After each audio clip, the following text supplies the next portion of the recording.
자, 이번에는 16페이지 보시겠습니다. 우선 매수 신청은 일에만 주어진다. 이것이 서류상의 얘기입니다. 입찰자 없으면 최저가로 신청해야 된다는 것이 이제 이 사례인데, 자 보십시오.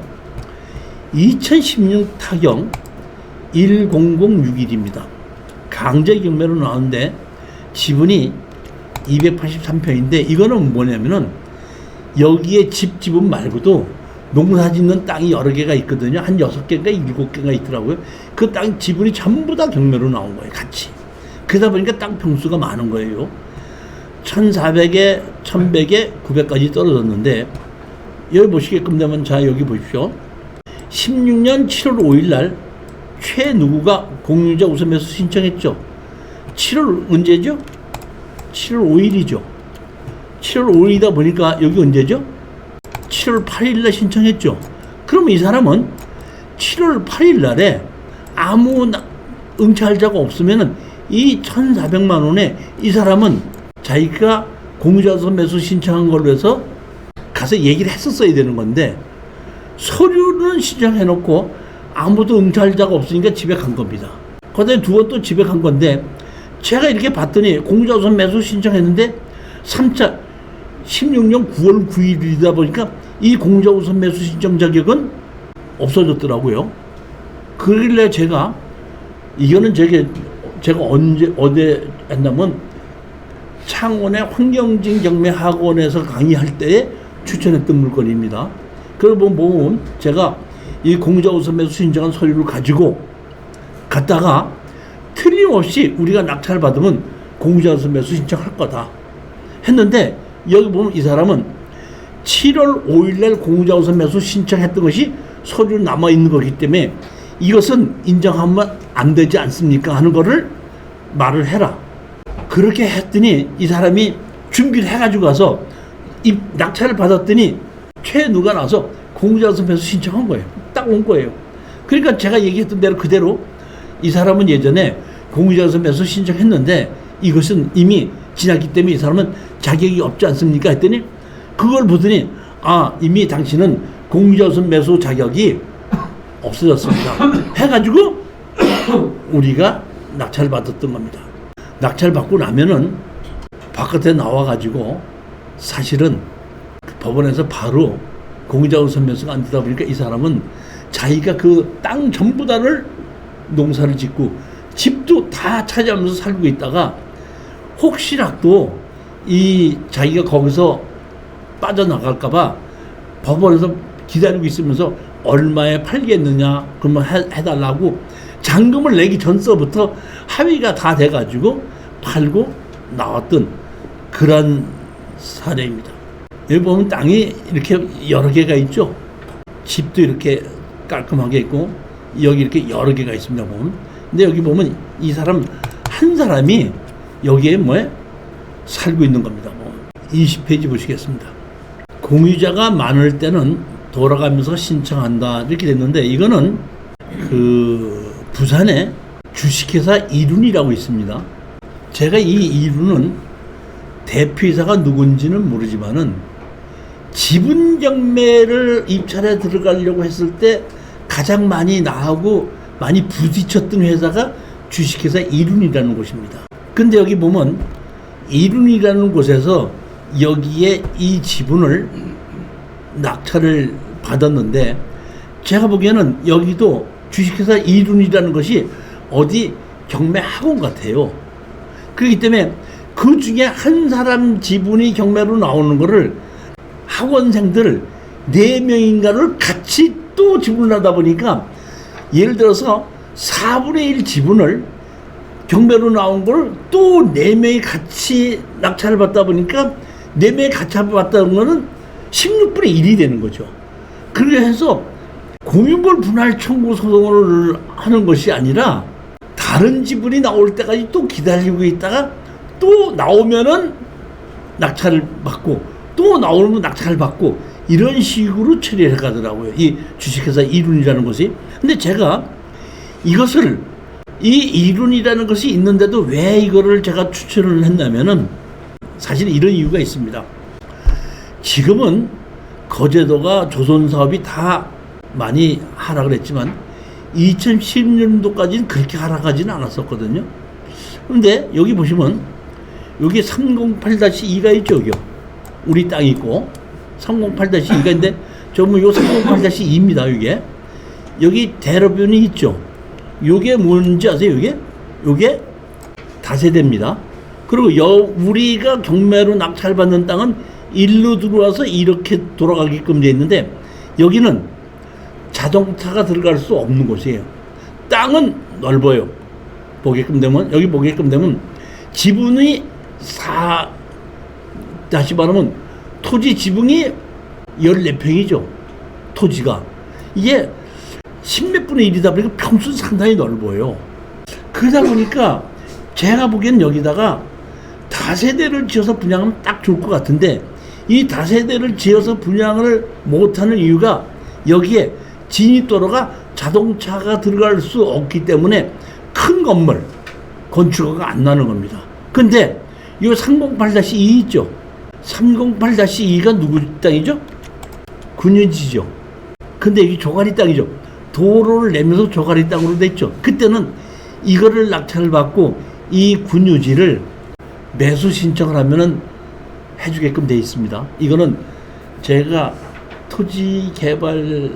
토지의 그 완에 국유지 불화나 점유허가 신청하는 거에 나온 구지법 나와 있는 겁니다. 보면 조가리 땅은 이거를 불화를 신청하게끔 되면 바로 옆에 있는 땅에다 해주면은 이쪽 대례변에서부터 여기까지 들어올 수 있는 길이 숨게끔 되면 이 땅의 이 집의 가치는 현재 가치보다 2배로 뛰는 겁니다.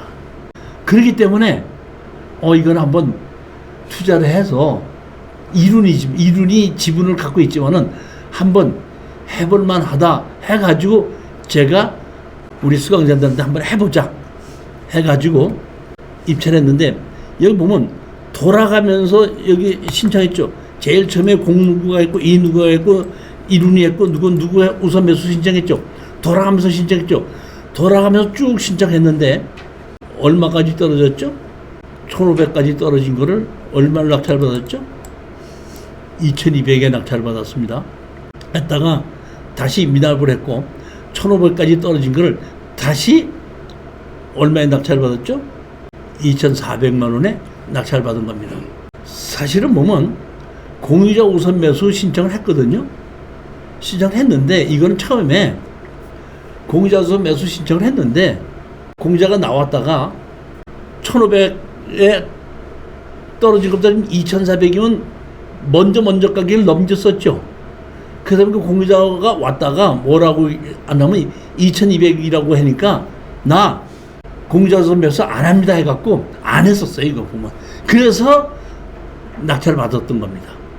그 낙찰을 받고 나니까 나중에 협상을 하자 뭐 어쩌자고 나오다 보니까 시간이 걸리다 보니까 다시 경매로 집어넣자고 하다 보니까 우리 어떤 사람이 한 사람이 제가 이 강의 때 이거를 그 국유지문에서 어떻게 할 수 있다고 했더니 다시 이렇게 낙찰을 받았던 그런 사람인데 공유자 우선 매수를 한 것인데 이룬에서 한 거고 사실은 저는 이 자체를 공유자 지분으로 해서 수익을 얻으려는 것이 아니라 요 308-2번지 이거를 매수 신청을 해서 이거를 우리가 갖게끔 되면 이 땅의 가치가 2배로 뛸 수 있기 때문에 그래서 이걸 만들려고 했었는데 이룬이라는 곳에서 지분을 갖고 있어 갖고 내놓으려고 하질 않더라고요.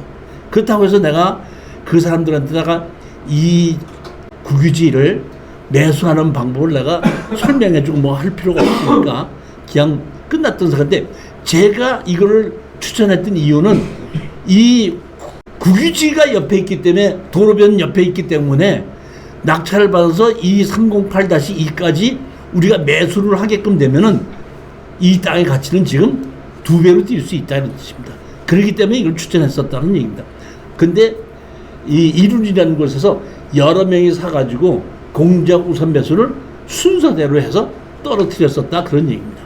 요걸 낙찰 받으면 여기 뒤면 이쪽이라서 보면 낮기는 하지만은 이쪽으로 진입도로를 만들고 주차장 만들고 하게끔 되면 이렇게 옆에 다세대식으로 이게 질 수가 있겠더라고요. 여기가 다세대지 않습니까? 여기 우리가 낙찰받는 건물이 요 건물인데 요것만 불알받게끔 되면 이쪽으로 우리가 진입도를 바로 만들 수 있다는 얘기입니다. 공유자가 하나, 둘, 셋, 네 명이서 받아서 한 명씩 뭐야? 돌아가면서 그 누구 지분을 네 명에서 다시 낙찰받았죠? 네 명에서 낙찰받아갖고 돌아가면서 또 한 번씩. 근데 참 내가 보기에는 이 이준이라는 사람들은 이게 보면 2012년도에 낙찰받았죠? 근데 지금 다음번에 되는 건 17년도 아니에요. 그러니까 5년 동안을 다른 사람 지분 나올 동안 기다리고 있었던 거야. 내가 보면 꽤 대단한 사람이다 싶어요, 보면. 28페이지 보시겠습니다. 이 사건은 13분의 2 지분 매각으로 낙찰을 받았고, 낙찰 허가를 받자마자 현재 점유 중인 사람하고 협상을 했더니 현재 점유 중에 있는 사람이 다시 우리 지분을 사겠는데 가장 싸게 다시 살 수 있는 방법을 가르쳐 달라고 해서 쟤들이 잔금을 내지 않고 재경매로 나와서 그 사람들이 공유자 우선 매수로 가져갈 수 있게끔 만들어줬던 사례입니다. 2016 타경 1283입니다. 청양군 운병면 허재리에 지목이 전인데 137.1평에 토지 지분이 경매로 나왔습니다. 1,400만 원이 1,000만 원까지 떨어져 716만 원까지 떨어져서 얼마까지 떨어졌죠? 보면 허가가 났는데 누군지 몰라 밀가를 해갖고 다시 나온 거를 우리는 1,716만 원이 나오는데 이건 우리가 낙찰받은 게 아닙니다. 우리가 낙찰받았던 거는 900만 원이 낙찰받은 겁니다. 낙찰받는데 허가가 났죠. 허가 나서 우리 수강생이 여기 제가 이제 우리 수강생한테 지분으로 낙찰받으면 일주일 기다렸다가 허가가 나게끔 되면 허가 나면 거기에 주인 노릇을 하고 있는 사람하고 찾아가서 협상을 한번 보고 그 사람이 어떤 생각을 가지고 있나에 따라서 우리도 생각을 해보고 행동을 해야 된다 했더니 우리 창원에 계신 분이 이제 찾아간 겁니다. 갔다 오더니 저한테 이렇게 얘기를 해요. 어떻게 됐습니다. 갔더니요. 어떻게 오셨냐고 하길래 제가 이 땅 지분으로 낙찰받은 사람입니다. 그랬더니 그래서 얘기 좀 하러 왔습니다. 그렇습니까? 어서 오세요. 들어오세요. 그래. 손님 맞이하시더니 어서 오세요. 들어오세요. 그러더니 잔잔 드십시오. 그러더니 자기가 여기서 이거를 농사를 짓고 이렇게 하고 있는데 어떻게 해야 되는지를 모르겠다는 겁니다. 이렇게 경매로 나와서 일을 했는데 어떻게 해야 되는지 모르겠는데 이거를 내가 어떻게 다시 나는 여기서 이사 갈 때도 아무것도 없는데 다시 이거를 어떻게 싸게 매입을 할 수 있는 방법이 없습니까? 이렇게 물어보는 겁니다. 자, 강제 경매죠. 얼마죠? 청구 금액이 6천만 원이죠. 이 사람은 6천만 원을 내고 이걸 다시 살 능력이 없었던 거예요. 그러다 보니까 우리가 낙찰을 받고 난 다음에 갔더니 자기가 이렇게 잘못해갖고 이렇게 빚을 이렇게 했는데 지금 가봐야 어떻게 방법도 없는데 어떻게 좀 도와주십시오 하고 얘기를 하더라는 거예요. 그러니까 우리 수강생이 그러면은 제가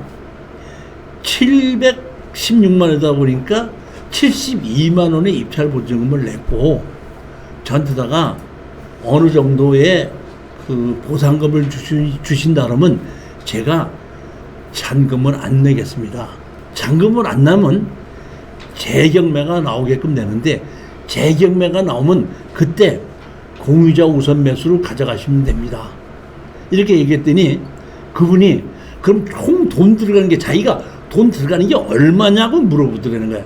물어보길래 다시 낙찰을 받으려면 최저로 받으면 720만 원이 들어가고 우리한테다가 70만 원 보아줘야 되고 우리한테다가 한 200에서 300을 준다 그러면 전부 다 한 300에서 400을 준다 그러면 700이라 그러면 전부 다 한 1100만 원에서 1200 정도면 당신이 이 지분을 다시 차지할 수 있다 이렇게 얘기할 수 있습니다 그랬더니 거꾸로 우리 낙찰받은 사람한테다가 그렇게 해드릴 테니까 좀 도와주십시오 한 거예요.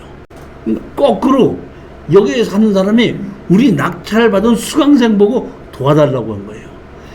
자기는 아무것도 모릅니다. 이제 설명한 거 그럼 우리가 잔금을 미납을 할 테니까 미납을 하면 다시 재경매가 나오고 재경매가 나오면 당신이 공유자우선 매수 신청을 하고 뭐 해서 어떻게 해야 됩니까 했더니 나 그런 거 아무것도 할 줄 모르는데 당신이 내가 원하는 돈을 드릴 테니까 지금 나한테 같이 그날 가서 다 가르쳐 주실 수 있습니까? 했더니 우리 수강생이 알겠습니다. 그럼 그렇게 하십니다. 했더니 바로 자기가 돈이 얼마 있다고 하면서 700 그거 따로 보내주고 300만 원을 보내준 거예요. 그러니까 그때부터 우리 수강생이 다 설명을 해드리고 보면 잔금 안 내고 재경매가 나오니까 재경매 나오는데 우리 여기 있는 지분권자를 데리고 가서 공유자 우선 매수 신청을 해가지고 낙찰을 받게끔 하고 끝이 났던 그러한 사례입니다. 이렇게 지분권자가 현재 주인으로 하고 있는 사람이 경매로 낙찰받은 사람한테다가 내가 다 모르니까 좀 어떻게 좀 도와주십시오 하고 매달리는 사람도 있고 어떤 사람인 경우에는 네가 내 돈 뺏어 먹으려고 왔냐 해갖고 적대시해서 아예 상대 자체를 안 하시는 분도 있는데 여기 계신 분은 제가 보기에는 그래요. 보면 자기 스스로가 학식이 많지 않고 이런 걸 잘 모르다 보니까 우리 낙찰받은 수강생이 가서 자세히 설명을 하고 설명을 들었고 근데 제가 보는 제일 이 사람이 그렇게 해결할 수 있는 이유는 낙찰받은 사람이라고 갔더니 아이고 어서 오십시오 그리고 차 한잔 드세요 하고 차 한잔 내줬다는 것 자체를 처음서부터 지분으로 낙찰받은 사람을 적으로 생각하지 않고 물어보고 도움을 청했다는 겁니다. 시중에 보면은 경매로 낙찰받은 사람 보고 경매권 뭐 해갖고 아주 나쁘게 생각하는 사람들이 꽤 있는데 경매로 입찰을 하시는 분들이 제가 보기엔 그렇게 나쁜 사람이 있는 거는 아닌 것 같아요. 그건 옛날 한 30년 전에 건달들이 경매장을 장악했을 때 얘기지 요새 정당하게 법의 논리에 의해서 법에 의해서 경매를 신청하는 사람이 무슨 법을 어기면서 하는 것이 어디 있겠느냐고요. 이거는 그렇게 해서 끝이 난 사례거든요. 그러니까 여러분들은 지분 경매로 낙찰을 받아서 이 사람처럼 마찬가지로 우리는 경매를 공부하시는 분이니까 어떤 식으로 처리하면 된다는 것을 많이 알고 있지만은 경매를 공부하지 않으신 분들은 이런 공유자 우선 매수라든지 이걸 어떻게 처리해야 되는지 취한을 시킬 수 있는 방법이든지 미납을 했을 때 어떻게 되는지를 모르시는 분들이 상당히 많거든요. 우리가 설명해 줘도 된다 이런 얘기입니다. 지금 우리는 자 이번에 보게끔 되면 몇 페이지죠? 31페이지인 겁니다. 지분권자 2명이 현재 점유 중이고 충청남도 청양군 웅봉리 오소리 요거 조금 아까 이거 그겁니다. 보면 지금 강의 중입니다. 33페이지 보시겠습니다. 공유자가 건물 지분 채무자를 상속을 받았고 상속을 받은 사람이 채무자 겸 공유자로 된 겁니다. 참 이게 특이한 사례인데 제가 이것도 창원에 있을 때에 우리 투자자들에게 설명을 했는데 이 사람이 조금 좀 내 강의를 정확하게 알아듣고 준비를 해갔었으면은 수익을 올릴 수 있었을 텐데 이건 조금 그 낙찰을 받지 못했던 사례입니다. 자 보십시오. 충청남도 금산군 추분면 신평리에 토지 건물 지분 매각이 나왔죠. 1억 7,800, 1억 1,400, 8,700이 떨어져서 우리가 낙찰을 1억 2,600을 받았고 2등이 1억 2천이었습니다. 우리가 1억 2,600에 낙찰을 받았던 사례입니다. 여기는 금산인데 제가 창원에 강의를 갈 때이기 때문에 여기에 나온 거를 현장 답사를 갔었습니다. 갔었는데 여기가 공장이더라고요. 제 경험에 의하면 공장이 지분으로 나왔었을 때에 합의하지 않는 공장은 없습니다. 나 몰라라 하는 공장은 없습니다. 공장 자체는 운영을 하고 있다든지 뭐가 됐더라도 지분으로, 공장이 대부분 지분이 나올 때는 일부 지분이에요. 일부 지분이 뭐냐면 도로를 만들기 일부 지분이지 공장은 지분으로 라는 게 거의 없습니다. 근데 여기 보면 공장이 한 사람의 주인이었다가 제가 보기에는 아버지가 돌아가셨어요.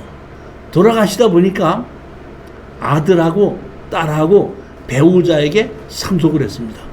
배우자에게 상속을 했고 그대로 공장이 운영이 되고 있는데 여기에 아들이 돈이 좀 많이 필요했던지 자기 지분만 설정을 해놓고 돈을 빌렸습니다. 빌렸다가 이 아들이 어떤 일인지 모르지만 제가 보면 서류상으로 보면 또 돌아가셨더라고요. 그러니까 할 수 없이 그 공장을 운영하던 배우자 있죠. 배우자가 그 죽은 아들 지분을 다시 상속을 받았는데 문제는 뭐냐면 건물을 7분의 3, 7분의 2, 7분의 2고 건물은 3개를 가지고 그대로 있는데 여기 보면 건물은 3분의 7, 2분의 7, 2분의 1인데 상속 후는 건물의 3분의 7, 2분의 7분의 2, 7분의 2를 그대로 김순, 김누구, 김충희에다가 이게 누구는 배우자거든요. 배우자가 하나는 건물은 상속을 했고 토지는 상속을 안 했어. 토지는 누구죠? 근데 건물은 누구의? 옛날 아들 이름 그대로 있는 겁니다. 그러다 보니까 건물은 상속이 안 됐고 토지는 상속을 했거든요. 그런데 이 배우자가 여기 보면 건물이 지금 김누구를 2개를 바뀌었잖아요. 이거는 토지는 상속이 안 됐고 건물은 상속을 해버렸단 말이에요. 그러면 상속을 했는데 그냥 상속을 한 것이 아니라 먼저의 주인이 돈을 빌렸죠. 빌린 걸 그대로 상속했으니까 채무를 안고 상속을 했죠. 그렇다 그러면은 건물은 상속을 했는데 채무를 안고 상속을 했으니까 채무자고 토지는 지분권자예요. 그렇기 때문에 제가 봤을 때 이거는 공장이기 때문에 이 다시 살 수밖에 없기 때문에 반드시 우리하고 협상을 한다. 근데 혹시 공유자 우선 매수 신청할 수 있기 때문에 여기 상속을 해서 한 거를 가지고 가라. 서류를 등기를 가져가라. 그러면 공유자 우선 못한다. 이렇게 얘기를 했는데도 불구하고 그냥 가서 낙찰을 받았습니다. 이 공장입니다. 낙찰을 받았더니 뭐냐면은 공유자 우선 매수로 김누구가 공유자 우선 매수로 가져간 겁니다. 김누구가. 그러다 보니까 우리 참여했던 사람이 공유자 우선 매수를 가져갔습니다. 가져갔다니 내가 뭐라고 그랬죠. 그 공유자 우선 매수 안 되는 건데 왜 그 서류를 안 가져갔냐 그래도 뭐 법전에서 공유자 우선 매수 받아준다는데 어떡합니까 하고 왔다고 그러더라고. 근데 일주일 있다가 뭐가 났죠? 불허가 났죠. 왜 불허가 났냐면 하나는 채권자도 되고 채무자도 되기 때문에 하나는 땅은 지분권자고 건물은 채권을 아는 상속자가 됐기 때문에 채무자예요. 그렇기 때문에 채무자는 공유자 우선 매수 신청할 수가 없지 않습니까? 그러니까 법원 자체 내에서는 집행관들이 봤을 때는 공유자니까 우선 매수 받아줬다가 판사님이 판결하려고 봤더니 건물은 채무자고 토지는 지분권자였단 말이에요. 그러다 보니까 불허가 났던 겁니다. 그러다 보니까 불허가 났는데 나중에 김누구가 자기가 다시 입찰에 들어가서 자기가 낙찰을 받았는데 공유자 우선 매수로 신청을 하지 않고 그냥 정확하게 입찰에 들어가서는 자기가 낙찰을 받았더라고요. 이거는 공장이었기 때문에 우리가 낙찰을 받았으면은 최소한도 감정 가격 그대로 또는 감정 가격보다 조금 낮게끔 우리가 그대로 협상을 할 수 있었을 사례로 저는 봤던 겁니다. 이런 경우는 공유자 우선 매수 자격 없다. 지분권자가 다 팔아서 나누자고 했으면은 자기 지분도 같이 경매로 집어넣는 거죠. 그러니까 공유물 분할 경매로 집어넣게끔 되면 어느 공유자도 공유자 우선 매수 신청할 수가 없습니다. 공유물 전부에 대한 경매도 마찬가지로 똑같은 얘기입니다. 경매 신청을 받은 당해 공유자, 아까 채무자인 공유자는 우선 매수 신청을 받아들이지 않는다는 얘기입니다. 그 다음에 매각 목적물의 일부만 보유한 공유자, 토지와 건물이 다 경매로 나오는데 건물은 지분이 없고 토지만 지분으로 있다고 했을 때 토지 건물 전체로 경매로 나왔을 땐 받아들이지 않는다는 얘기죠. 그러니까 전부 다가 지분이 있어야지 받아들이는 것이지 일부만 또는 5개의 필지가 경매로 나왔는데 4개의 필지는 지분으로 돼 있고 하나의 필지가 지분이 없다 그러면 공유자 우선 매수 받아들이지 않는다는 얘기입니다. 맨 마지막에 구분 소유적 공유 관계자, 우리가 제일 구분 소유적으로 공유 관계가 있는 게 제일 많은 것이 제주도의 타운하우스는 토지를 분할하지 않았죠. 그냥 전부 다가 있어갖고 토지 지분으로 같이 갖고 있고 건물은 단독으로 갖고 있지 않습니까? 그런 경우에 구분 소유죠. 구분 소유 대표적인 게 아파트도 토지는 지분으로 갖고 있고 건물은 구분 소유로 갖고 있지 않습니까? 그렇기 때문에 구분 소유적으로 갖고 있는 것은 공유자 우선 매수를 받아들이지 않는다. 우리가 제일 조심해야 될 것이 이런 것이 있어요. 보면 다가구 주택 3분의 1 지분 매각 이렇게 나왔더라고요. 다가구 주택 3분의 1 지분 매각 나와서 제가 권리 분석을 해봤더니 감정평가사가 이런 식으로 해놨습니다. 누구 3명이 3분의 1씩 공유로 가지고 있는 바, 현황을 조사한 바 1층은 누구누구, 공유자준 누구누구, 2층은 누구누구, 3층은 누구누구가 공유로 가서 구분 소유로 점유하고 있음이 확인되었습니다 하고 감정평가사가 요구했지 않습니까? 그렇게 판단했을 때 우리가 3분의 1 지분으로 낙찰을 받아놓고 그러면 사실은 등기부 등본에는 우리 3분의 1 지분이 어디라는 걸 모르기 때문에 사실은 다 팔아서 나누자고 하는 게 맞습니다. 그런데 감정평가사가 뭐라고 했냐면은 1층은 누구누구가, 2층은 누구누구가, 3층은 누구누구가 구분 소유적으로 점유하고 있는 것이 확인되었습니다 하게끔 됐을 때에 그거를 낙찰받은 사람이 공유물 분할 청구하니까 안 받아주더라는 겁니다. 안 받아주더라는 얘기. 서류상으로 보면은 틀림없이 어디라고 해놓고 그 등기부 등본을 보면 건물을 토지고 그냥 3분의 1로 되어 있습니다. 근데 감정평가사가 1층은 누구, 2층은 누구, 3층 누구 당사자들끼리 구분 소유적으로 점유하고 있는 것이 있습니다 라고 판사님한테 보고했을 때는 공유물 분할 청구 소송을 안 받아주더라는 겁니다. 이거는 여러분이 아셔야 되기 때문에 이렇게 지분이 나왔을 때에 다가구 같은 경우에 구분으로 소유하고 있는지 이런 것을 한번 확인해 봐야 되는데 이게 뭐냐면 상가가 경매로 나오는 경우가 있죠. 상가가. 그러면 상가가 커가지고 칸이 막혀 있으면 어디라는 게 정확하게 몇 층 몇 호라는 게 나옵니다. 그런데 그렇지 않고 1층 이게 넓게 탁 터진 면적 있죠. 가서 보면 테이프로 붙여놨죠. 바닥을. 몇 주분에 몇 해놓고 이렇게 보면 테이프로 붙여놓은 것이 있어요. 보면. 그럼 거기라는 거야. 몇 층 몇 호가 없습니다. 그러면 그런 식으로 해서 그 지분을 낙찰받은 사람이 공유물 분할 청구 소송하면 받아주냐? 안 받아준다는 얘기입니다.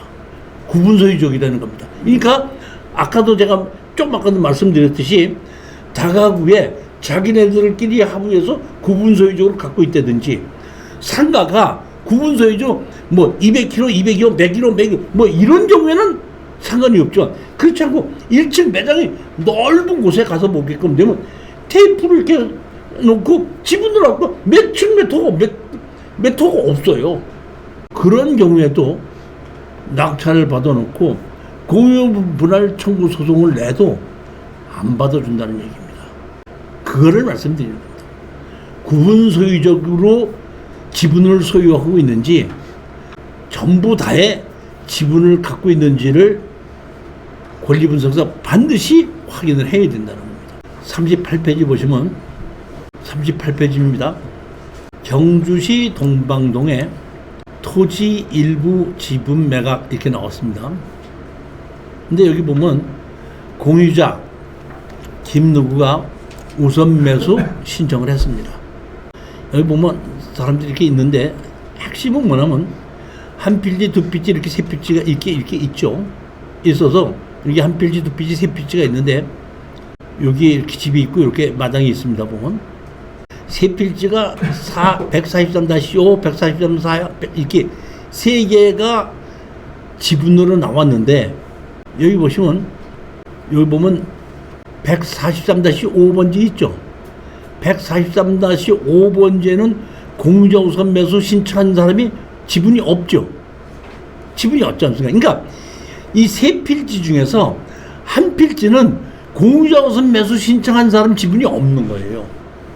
이런 경우에는 서류로 이렇게 공유자 우선 매수 신청을 했다고 하더라도 받아들이지 않는다는 겁니다.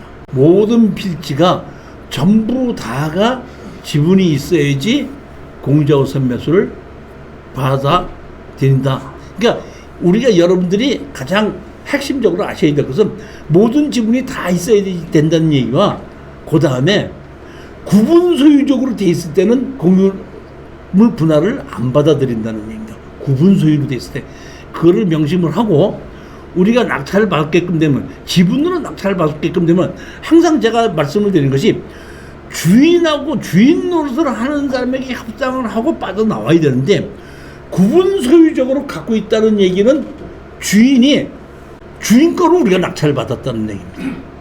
협상할 사람이 없다는 얘기예요. 그러다 보니까 아주 싼 가격으로 낙찰을 받아서 그 지분만 그러니까 구분 소유적으로 사용하는 지분을 제3자한테 팔 수 있을 때는 입찰에 들어가도 되지만은 협상으로 해서 내 지분을 다른 사람 지분들에게 팔고 빠져나오겠다는 생각은 안 된다 그런 얘기입니다. 자, 오늘 강의는 여기까지 하도록 하고 다음 주에 이제 다시 계속해서 하겠는데 제가 오늘 아까 말씀드렸던 것이 이제 5분의 1 지분을 낙찰을 받았을 때에 대항력 있는 세입자가 5분의 1 지분권자한테 요구를 할 수 있겠는가 하는 것은 여러분들이 다시 또 실전 사례를 찾아봐서 다음번에 다시 한번 또 의논해 보도록 하자고요. 그거는 그렇게 하고 그냥 저는 저 나름대로의 경험을 가지고 얘기하는 거고 일선에서 또 계신 분들은 또 다른 것이 있으니까 한번 그 찾아보는데 제 경험에 의하면은 지분 경매로서 수익을 가장 많이 올릴 수 있었던 것이 대항력이 있는 임차인이 있어서 가격이 많이 낙찰을 받았을 때 그 낙찰을 받은 가격으로 협상은 80%에 다 하게끔 되더라는 얘기입니다. 결국에 가서는. 그래서 수익이 많이 올렸었기 때문에 제가 대항력 있는 임차인이 있을 때에 항상 하는 얘기가 뭐입니다. 어차피 우리는 명도 소송은 못하는 거다. 이거는 명도를 하려고 했을 때 얘기인데 기분 가지고 무슨 명도를 하느냐. 명도는 못한다. 그러니까 명도는 못하고 핵심은 다 팔아서 나누자고 할 것이냐 아니면 현재 지분권자가 살 것이냐 하는데 다 팔아서 나누자고 했을 때는 대항력이 있는 사람이 있기 때문에 가격이 떨어진다. 그렇기 때문에 대항력이 있는 임차인을 들어갔을 때는 반드시 협상이 가능하다는 것이 거의 99% 됐을 때는 임차인에 들어가야 되지만, 만약에 그 사람이 주인 노릇하는 사람이 없다고 했을 때는 결국엔 우리는 다 팔아서 대항력 있는 사람이 자기 돈을 가져가게끔 해야 되고, 그 나머지만 가지고 우리가 배당을 받아야 되기 때문에 권리 분석을 할 때는 조금 그런 면으로는 신중해야 된다, 이 말씀을 드리는 겁니다. 자, 안녕들 들어가십시오.